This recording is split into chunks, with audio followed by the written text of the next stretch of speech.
আজকে এই বাচ্চাটা আসছে, ওর নাকের সমস্যা, নাকের পলিপাস বেড়ে গেছে এবং নাকের হাড় বাঁকা আছে আর ম্যাক্সিলারি সাইনোসাইটিস ধরা পড়ছে। এটা রিপোর্টে ধরা পড়ছে। বাচ্চার মা বাবা Bangabandhu Sheikh medical college hospital দেখাইছেন, তারপর হেলথ হসপিটাল দেখাইছেন, উপজেলা স্বাস্থ্য কমপ্লেক্সে দেখাইছেন।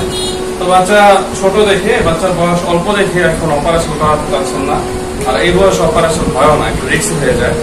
তো অপারেশন ব্যতীত ওনাদের আশেপাশে অনেকে চিকিৎসা করছে বাচ্চাদের।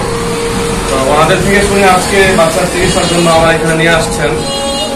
তো আজকে আসার পরে দেখলাম যে বাচ্চা আসলে বয়স তুলনায় ওর যে গ্রোথ খুব কম।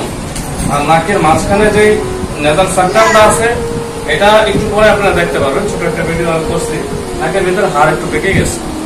লং টাইম যখন নাকের মাংস বৃদ্ধি হয় তখন আমরা বাপ মা মনে করি যে এটা অপারেশন ছাড়া অন্য কোনো পদ্ধতি নাই, এখন অন্য কিছু করলে কাজ হবে না। তো ওই মুহূর্তে চিকিৎসা করে না। আর এই চিকিৎসা না করার কারণে, অবহেলার কারণে বাচ্চার নাকের হাড় কিন্তু বাঁকা হয়ে যায় অনেকটাই। এই বাঁকা হাড় থেকেই মাথা ব্যথা এবং এই পড়াশোনা মনোযোগ বা খাবার দাবার খাওয়া এগুলো খুব কমে যায়। তো বাচ্চার বাপ মা আমার সামনেই। আসলে আপা, বাবুর কি কি সমস্যা হয়েছে? নিচে দিকে পড়তে পারে, পড়তে মাথা একদম বাড়ে নিচে, সবসময় আমার ভালো লাগে না, দুপুর লাগে, শুয়ে থাকতে চাই বেশি। তো নাক কি সবসময় বন্ধ থাকে? ঠান্ডা লাগলে তো নিঃশ্বাস নিতেই পারে, এমনি তো হাফ হয়ে নিঃশ্বাস। আর কি জানি বললেন, নাকি ইনফেকশন থাকে? হ্যাঁ, ঘা হয়ে যায়, সাইডে ঘা হয়ে যায়, ঠান্ডা লাগলে ঘা হয়ে যায়। ওইটা নাকের মাংস বৃদ্ধির কারণে নাকের হাড় মাঝখানে যা আছে ওইটার মধ্যে ঘষা খায়, যার কারণে হাড় বাঁকা হয়ে যায়। তো আসলে বিশেষ করে ভিডিও গুলো করার উদ্দেশ্য হলো যে ছোট ছোট বাচ্চা যারা আছে 12 বছরের নিচে, যাদের অপারেশন হয় না, তো ওই ক্ষেত্রে আমার এখানে একদম ছোট 3 বছর থেকে শুরু করে একেবারে বৃদ্ধ পর্যন্ত এমন একটা সেফটি ওষুধ যেটা পার্শ্ব থেকে মুক্ত, যে আপনার প্রেগনেন্সি অবস্থায়ও আমি চিকিৎসাটা করি, কোনো ধরনের রিস্ক নেই। ডায়াবেটিস থাকলেও কোনো সমস্যা হয় না। তো বাচ্চা আসছে, ইনশাল্লাহ এখন চিকিৎসা দিব। একদিন বা 2 দিন, সর্বোচ্চ 2 দিনের মধ্যে ভিতরে পলিপাসটা শুকিয়ে বের হয়ে আসবে।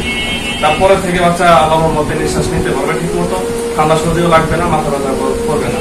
তো যারা ভয় পান যে ছোট ছোট বাচ্চা কিভাবে চিকিৎসা করি, কোনো রিস্ক আছে কিনা বা বাচ্চা ব্যথা পাবে কিনা, আসলে কোনো ধরনের কোনো ব্যথা নাই। বাচ্চার মা বাবা এখানে বসে আছে। যদি বাচ্চার ব্যথা পায় বা বাচ্চা কান্নাকাটি করে তাহলে কিন্তু কোনো মা কিন্তু এটা মানতে পারে না। ওই ক্ষেত্রে আপনারা দেখেন যে বাচ্চা কতটুকু সুন্দর করে চিকিৎসাটা করে থাকি, কোনো রিস্ক নাই। খুব ঠান্ডা মাথায় বাচ্চা বসে থাকবে আধা ঘন্টা, 1-1.5 ঘন্টা পরে ইনশাআল্লাহ চিকিৎসা শেষ হয়ে যাবে। ঠিক আছে, আপনারা ভালো থাকেন, ধন্যবাদ।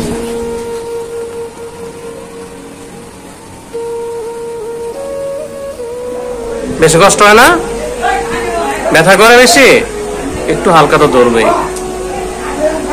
মুখ দিয়ে নিঃশ্বাস নিবা। হ্যাঁ,